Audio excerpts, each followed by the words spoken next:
Crês, mas tens muitas dúvidas? Há questões que para ti são um verdadeiro mistério ou que parece não fazerem sentido nenhum? Então este programa é para ti. Vem desmistificar. Esta é a segunda temporada de 14 programas, ao longo dos quais vamos tratar 7 temas que jovens como tu e como eu querem ver esclarecidos. Hoje vamos desmistificar o suicídio com a ajuda da Paula Brum. Eu sou a Joana Fiteiro e este é o Take 1.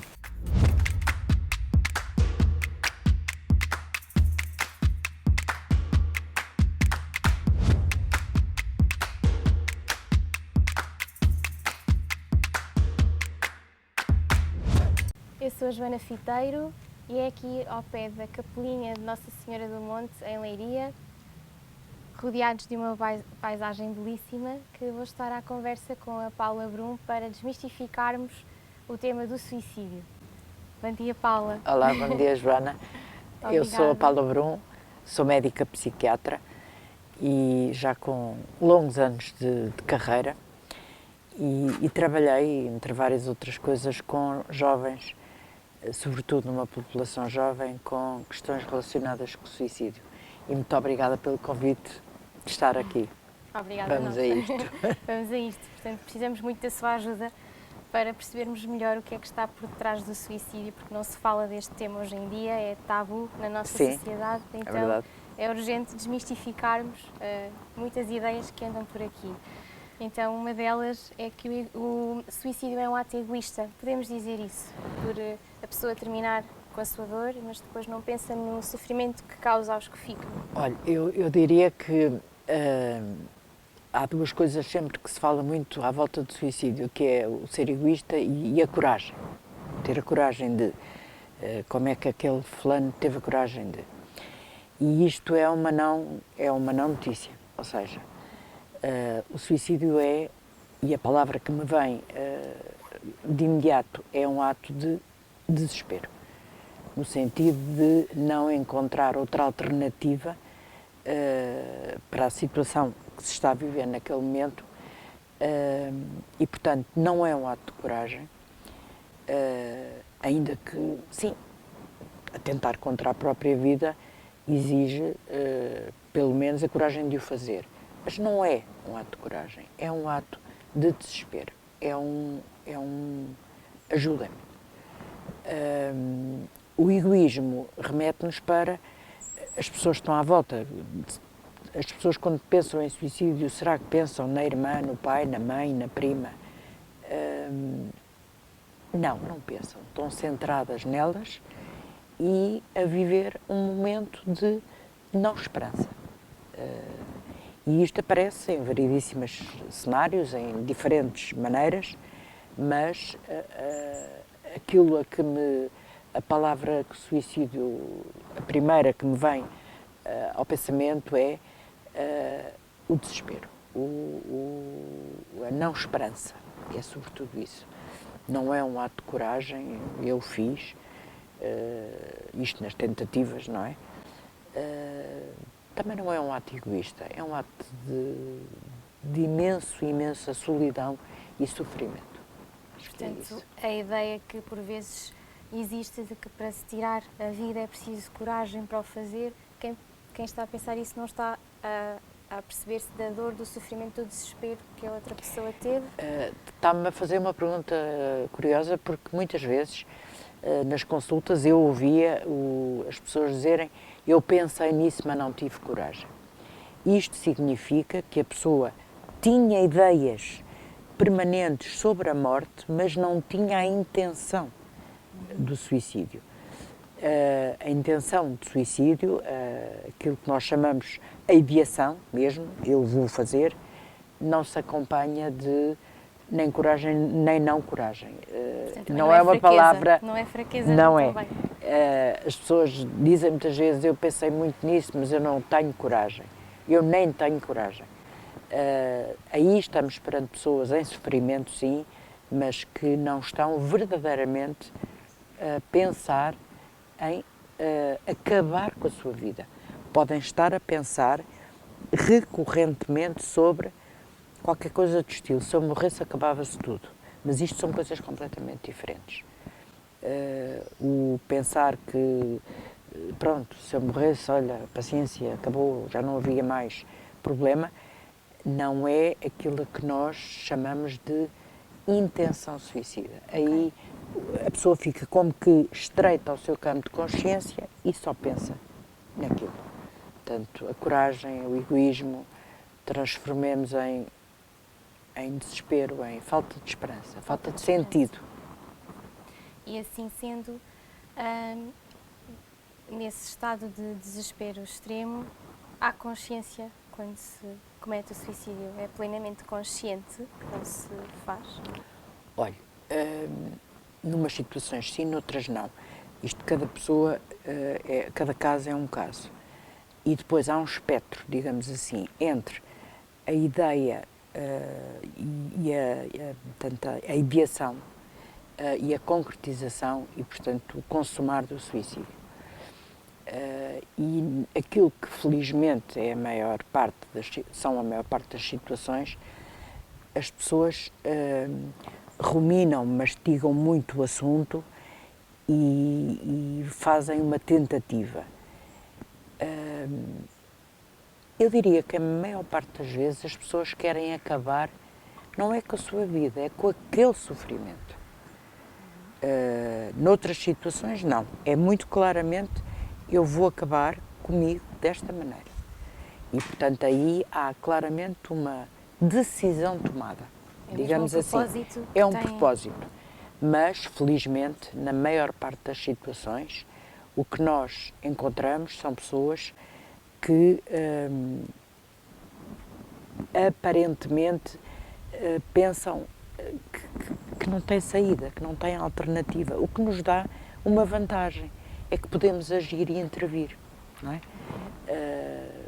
A maior parte das vezes, quando o suicídio é inesperado e acontece tanta vez, como é que foi possível, aconteceu, não há nada que defina aquela pessoa. Acho que não. A pessoa toma a sua decisão e a sua decisão está tomada. A maior parte das vezes está perdida e anda à procura de uma saída. Entre várias hipóteses surge, vou acabar comigo. E isto também não é uma coisa que seja imediata ou que leve tempo. É tudo variável. Há situações em que a pessoa pensa, vou acabar comigo e faz, e age, e isto nos jovens acontece, nas populações com menos idade, entre o pensar e o agir, aquilo salta, não é? E há outras situações em que a pessoa leva ali muito tempo, e aí normalmente estamos no quadro da depressão. Leva muito tempo a não encontrar saída, e a ideia vai-se germinando. Para essa ideia se germinar, o que é que despoleta isso? Para além do desespero, existem as doenças mentais, não é? O que é que leva alguém, eu vou... a Joana falou nas doenças mentais. Vamos retirar as doenças mentais. Eu diria que o sofrimento mental está sempre presente. Uma coisa que antigamente se falava muito, e se calhar hoje também, era aquela pessoa não foi bem o suicídio, foi uma chamada de atenção. Isto era muito vulgar falar-se. Só para os outros se aperceberem. Foi uma chamada de atenção. É preciso termos cuidado e desconstruir isto. Aquela pessoa chamou a atenção, isto quando há tentativas de suicídio. Eu lembro-me, quando era mais jovem, chegarem frequentemente à urgência jovens que tinham ingerido comprimidos, por exemplo, em excesso, lavagens de estômago e tal, e depois o meio, até entre os colegas, era isto é uma chamada de atenção. Parece que menorizamos o que se passou com aquela pessoa. O que aquela pessoa nos está a transmitir é qualquer coisa. Chamou-nos a atenção, sim, chamou-nos a atenção, mas para que é que ela nos chamou a atenção? Para o sofrimento. Portanto, há um não dito naquela tentativa que me deixa um alerta e que me permite ir perceber o que é que aconteceu contigo, o que é que se está a passar. Portanto, não é desvalorizar a chamada de atenção, é perceber que muitas vezes, sim, é uma chamada de atenção, é uma forma de linguagem de eu dizer ao mundo, eu não estou bem, eu preciso de ajuda. E às vezes a pessoa não sabe exatamente porquê. E depois é que, devagarinho, vamos então reconstruir esta história, não é? Mas, portanto, chamada de atenção, doença mental, vamos tirar essas palavras do nosso panorama. Há situações de sofrimento mental que podem levar a pessoa a ter estas ideias recorrentes.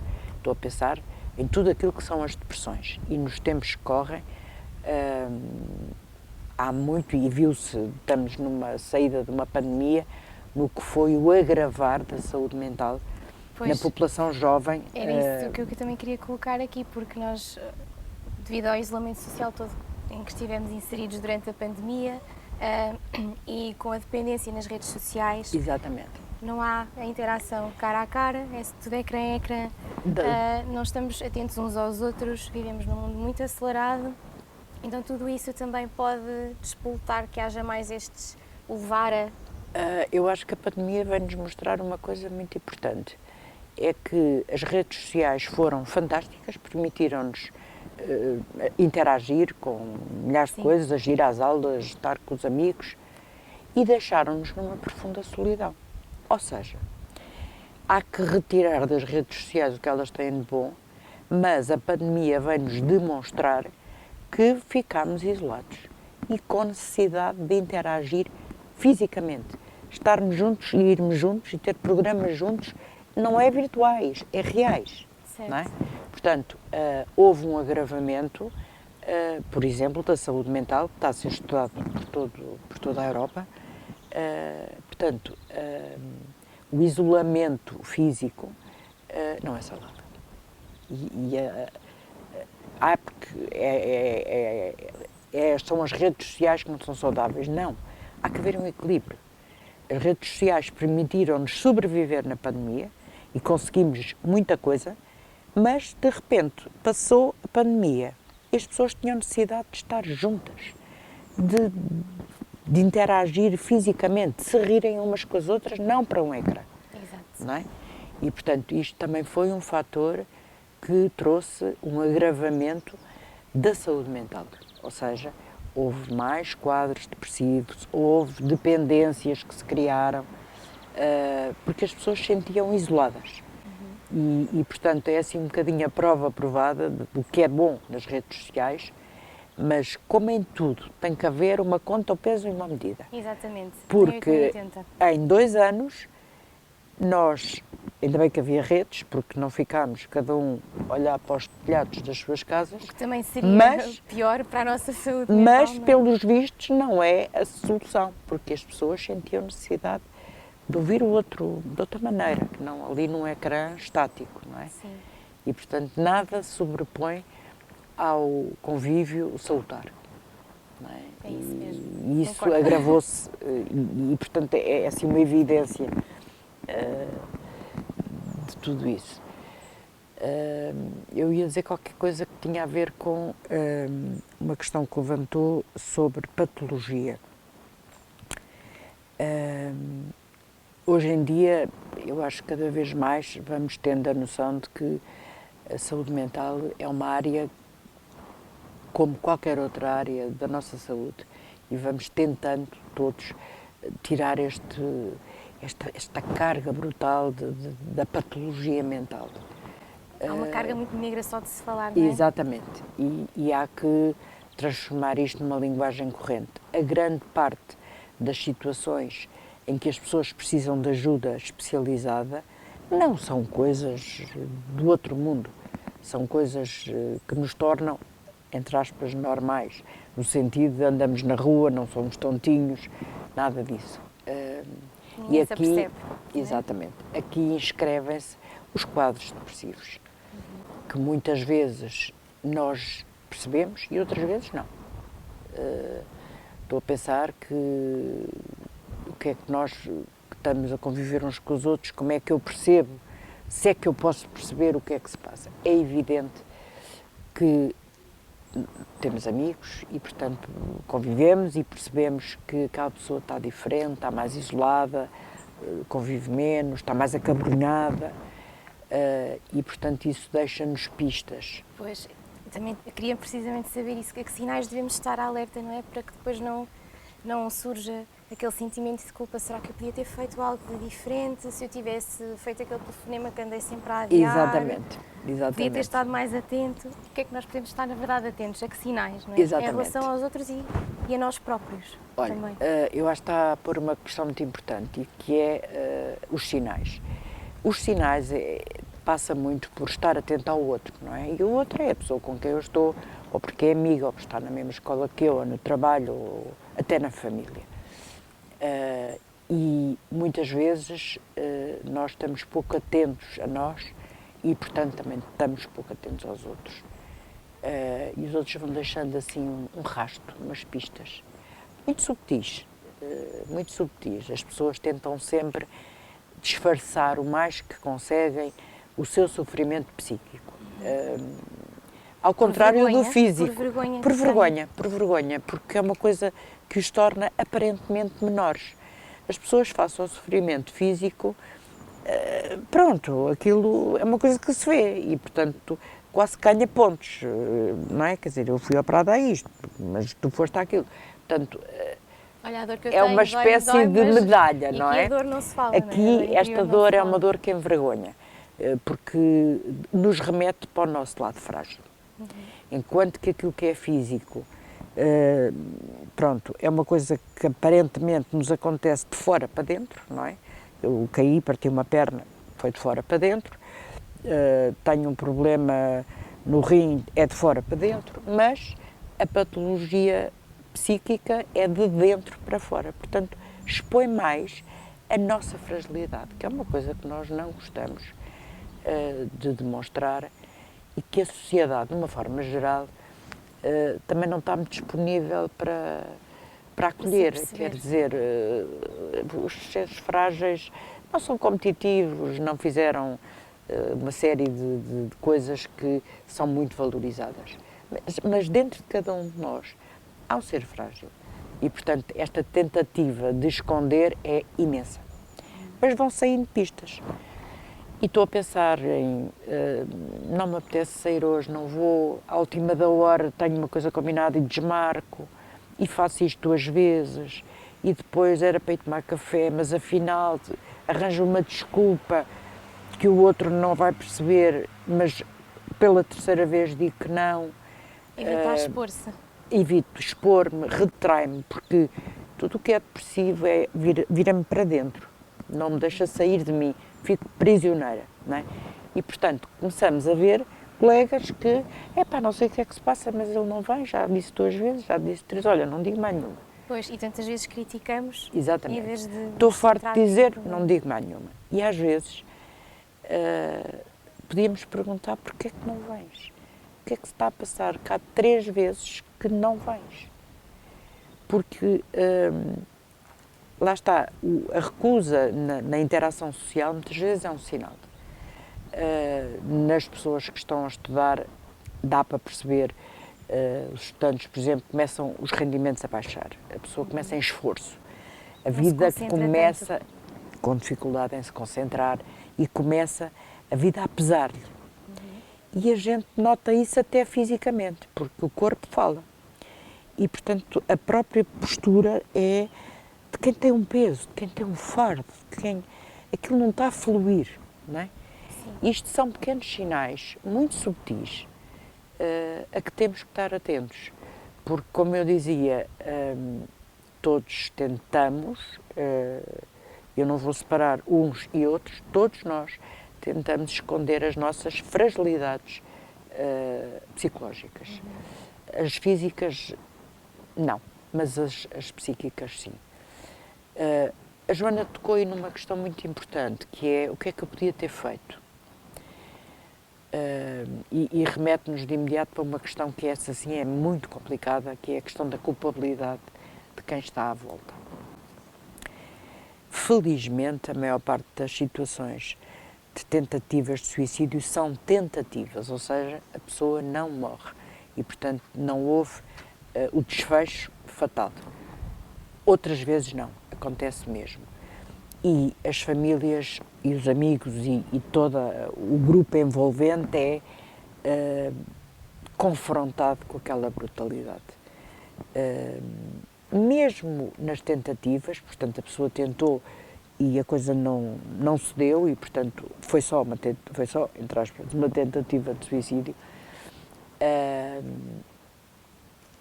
A questão que salta sempre para o meio circundante é o que é que eu não fiz que podia ter feito?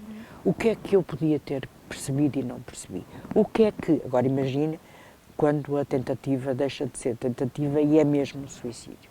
Isto cria uma catástrofe na família, no grupo de amigos. Eu vivi essa experiência quando era estagiária de medicina, a fazer um estágio de saúde pública fora de Lisboa, em que ia com um grupo de colegas do meu ano e do ano a seguir ao meu, e um dos colegas, que era um rapaz normal, gentil, conversador, há um momento em que pôs termo à vida. E, portanto, foi catastrófico.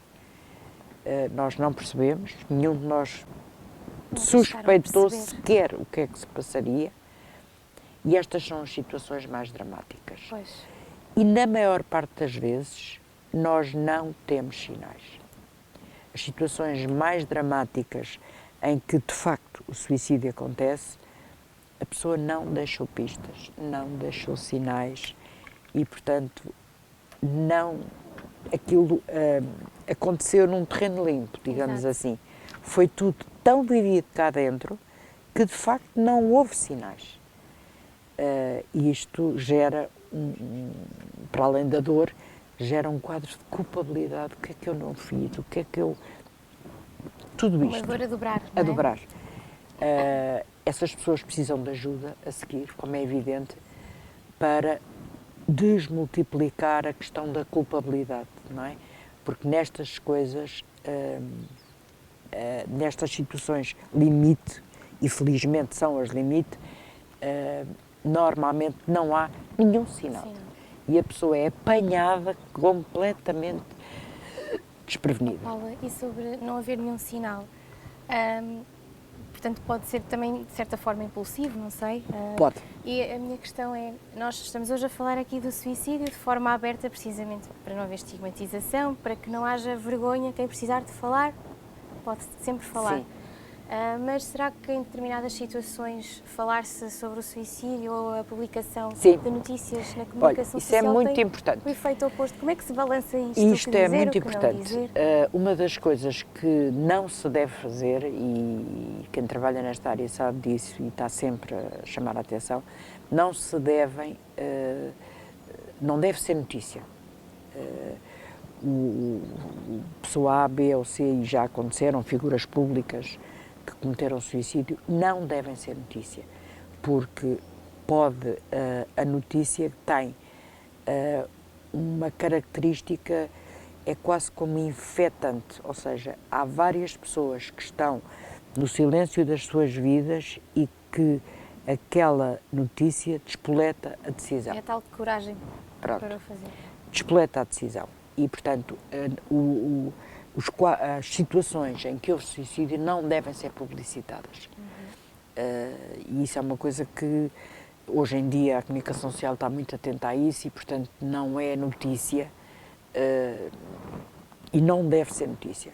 Outra coisa diferente é falar sobre isto e, sobretudo, criar as situações e os espaços em que, e estou a pensar, por exemplo, no meio universitário, em que isto é frequentíssimo, porque as pessoas saem das suas vidas, mudam de cidade, vão para um quarto alugado, não há rede universitária de apoio e vive cada um o curso que sonhou ter na solidão. E as coisas começam devagarinho a aparecer e é muito frequente no meio universitário termos, não é gente a fazer tentativas de suicídio, mas gente em sofrimento. Sim. E, portanto, tem que haver a atenção redobrada, e é uma coisa que está em cima da mesa nos dias que correm, que é mais espaços de apoio de saúde mental. E eu, ao contrário de doença mental, Saúde prefiro mental, falar em já saúde ficou mental. Paula, eu aproveito, e ainda há muito, muito, muito mais que eu preciso de desmistificar com a Paula sobre este tema, portanto é melhor mesmo marcarmos encontro para um segundo take. Sim, senhora, combinadíssimo. Obrigada. Muito obrigada e espero que tenha ajudado, pelo menos lá em casa, a deixar algumas pistas no ar.